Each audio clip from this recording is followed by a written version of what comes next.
Sir मेरा नाम धन्नाराम गुजर है और मैं अजमेर ज़िले का रहने वाला हूँ। सर का महत्वपूर्ण योगदान रहा है और इसमें आरपीएससी में मेरी 28th रैंक है सबसे एमडी पहले धन्यराम जी, आपको बहुत बहुत शुभकामनाएं, बहुत बहुत बधाई। और थैंक यू सर। आपके माता पिता, आपकी पत्नी, उनको भी मेरी तरफ से बहुत बहुत शुभकामनाएं। Thank you. क्योंकि देखो, पत्नी है वो तो सहयोग इतना करती है कि वो अपना टाइम आपको देती है। सबसे बड़ी बात तो ये है कि माँ बाप का तो आशीर्वाद रहता ही रहता है, बल्कि पत्नी का टाइम आपको दे रही है।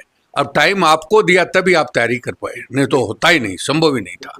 तो सर ये सबसे पहले सोच ही उनकी हाँ, थी कि सोच मैं यहाँ यही जयपुर रह के तैयारी करी हाँ, मैंने। वो आपको मैं बता दिया ना मैंने, सबसे बड़ा टाइम ही उन्होंने दिया है, तभी आप संभव हो पाता है। नहीं तो आपकी नौकरी लगी हुई है तो वो देखे छोड़ो, आपको क्या मतलब है, मेरे को जयपुर रहना है, मेरे को ये करना है, तो वो आपको सहयोग करनी। आपको भी यही चीज़ रही है कि सबकी नौकरी रही है, तो उसके बावजूद तो बहुत बहुत आपके परिवारजनों को सभी को शुभकामनाएं, बहुत थैंक बहुत अभिनंदन, सब बधाई के पात्र हैं। और अब मैं ऐसे कहना चाहता हूँ, तो थोड़ा सा व्यवसायिक नहीं, एजुकेशनल बात करें तो एजुकेशन में आपका इंटरव्यू बोर्ड किसका था? मेरा सर संगीता मैडम का बोर्ड था। संगीता मैडम। जी और आपने को क्या क्या पूछा गया, थोड़ा सा क्या है कि अगली जी सर। जो जनरेशन आ रही है उसको पता चले कि भाई किस टाइप से पूछा जाता है, हमें तैयारी कैसे करनी चाहिए? सर पहला तो शुरुआत में तो मेरे सर्विस बैकग्राउंड से पूछा गया था, कुछ पीएचडी के बारे में पूछा गया था, क्यों नहीं करी। और उसके बाद में फिर पोस्ट के लिए पूछा गया कि आप पहले से जॉब में हो, क्यों छोड़ रहे हो। मैं 3-4 जॉब छोड़ी है सर। हाँ, तो उसके बारे में पूछा गया। धनाराम जी, खास बात है कि पांचवी जॉब है ये देखो। और आप सीखें कि मतलब हम एक जॉब पे थोड़े ऐसे हो जाते हैं संतुष्टि, लेकिन जो और इतना बिजी शेड्यूल होने के, इन दोनों की पोजीशन ये ऐसी थी कि भाई बिजी शेड्यूल को नौकरी भी करना होता है, तो फिर भी भाग करके आते हैं इंटरव्यू देने या कोई भी चीज़ है तो भाग करके। और कहाँ से वो अपने क्षेत्र से आना और फिर जाना वापस। शाम को मैं देखता था तो इनकी सबकी ये पोजीशन थी कि भाई मेरे पास संडे को क्लास चलाता, तो संडे को ये लोग अपने क्षेत्र से, मतलब कोई जोधपुर से, कोई पाली से पहुंचता है सुबह, और फिर शाम को वापस बस पकड़ रहे हैं। तो सबने बहुत संघर्ष किया, क्योंकि रिजल्ट दिखता है तब तो सबको ऐसा लगता है कि सब रिजल्ट आ गया। हाँ, बाकी सर मेरे जो बोर्ड टीचिंग थी, मेरा इंटरव्यू लगभग 22 मिनट चला था, उसमें 12 मिनट के गुड। आसपास मेरी बोर्ड टीचिंग थी।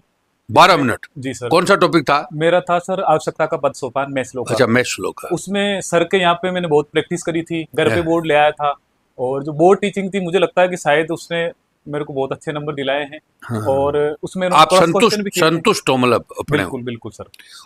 बोर्ड और से, और मतलब इंटरव्यू बोर्ड से संतुष्ट हो। जी बिल्कुल सर। अब 3 पॉइंट में आप बताओ कि भाई इंटरव्यू है ना, उसके लिए क्या क्या मतलब आपको अच्छा लगा, और क्या तैयारी होनी चाहिए अगली पीढ़ी को, अगली जनरेशन को? मुझे लगता है सर इंटरव्यू के लिए सबसे मेन चीज है कि हम किताबों पे ज्यादा फोकस करते हैं, किताबें बार बार पढ़ते हैं।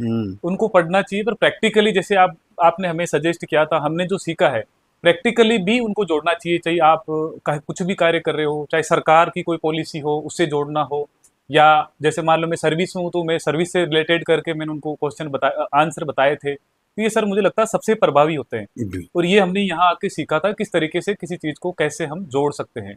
जी। तो ये सर महत्वपूर्ण लगता है। दूसरा ये कि सर पढ़ाई तो करना है ही है, उसके अलावा साथ में ये प्रैक्टिकल वाला अगर ठीक हो तो इंटरव्यू बेस्ट बहुत होगा। जबरदस्त है। बिल्कुल अब आप तीनों पेपर है आपके, तो 3 paper, public ad first, second और थर्ड, तो जी तीनों में किसका योगदान रहता है? वैसे सर। तो मुझे बैलेंस ही लगता रहता है है। सब्जेक्ट का तो पेपर इतने टफ आए थे कि शायद उससे इतना योगदान नहीं था, पर जो जीके का पेपर था उसका उसका योगदान महत्वपूर्ण रहता योगदान था। और जो टफ पेपर आया था उसमें मतलब कंपैरेटिवली हमने जगूका सर के यहाँ ज्वाइन किया था।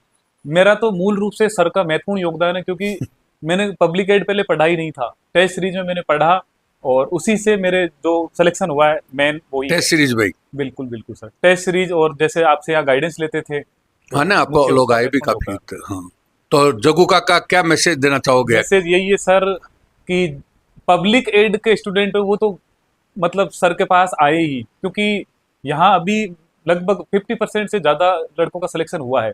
बाकी जीके का जो पेपर है, सर एक टॉपिक पढ़ा रहे होंगे तो वो लगभग लगभग सभी चीजें उससे जुड़ी हुई सब पढ़ा देंगे। तो आपको मतलब बातों बातों में आप सीख जाओगे, आपको ज्यादा एफर्ट लगाने की जरूरत नहीं है, क्योंकि किताबों में रट रट के चीजें याद नहीं आती। सर जैसे बताते हैं प्रैक्टिकली, तो अगर वैसे पढ़ेंगे तो कोर्स भी जल्दी होगा, चीजें याद भी ज्यादा रहेगी और मार्क्स भी ज्यादा आएंगे। तो बहुत बहुत शुभकामनाएं धनाराम जी, आपको आगे भविष्य के लिए बहुत बहुत शुभकामनाएं। Thank you. और उम्मीद करता हूं कि भाई आप लोग, अजीत जी धन्नाराम जी सभी लोग, कॉलेज में भी आप लोग बेस्ट करें जो, क्योंकि हमारे उपनिषदों में एक बात कही गई है कि गुरु शिष्य परंपरा आगे बढ़ती रहे।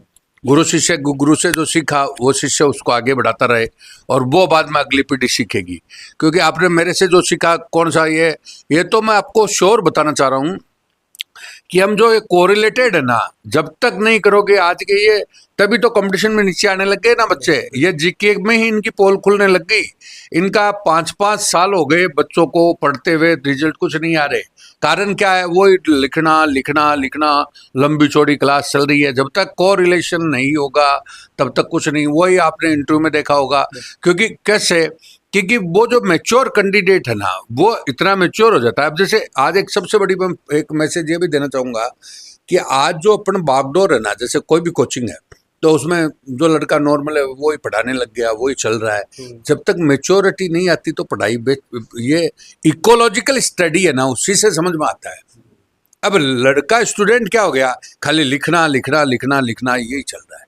अब जैसे मैंने आपको बताया था कि अब किताबें पढ़ना आवश्यक नहीं है। जैसे अपन ने एक लास्ट में क्लास ली थी शायद इंटरव्यू की, तो उसमें मैंने पूरे इंडियन एडमिनिस्ट्रेशन को और सबको 2-2 मिनट का अपन ने पार्ट वाइज किया था। वो इतनी महत्वपूर्ण साबित हुई क्योंकि सब क्षेत्रों में कोई न कोई क्वेश्चन उसमें पड़ा है। तो सभी को क्या है कि ये मैसेज है कि भाई आज के परिप्रेक्ष्य में आप फौरी नहीं पढ़ सकते। बिल्कुल। पहले था कि भाई साहब राजस्थान का क्षेत्रफल कितना है और वो कितना है, रट लिया आपने।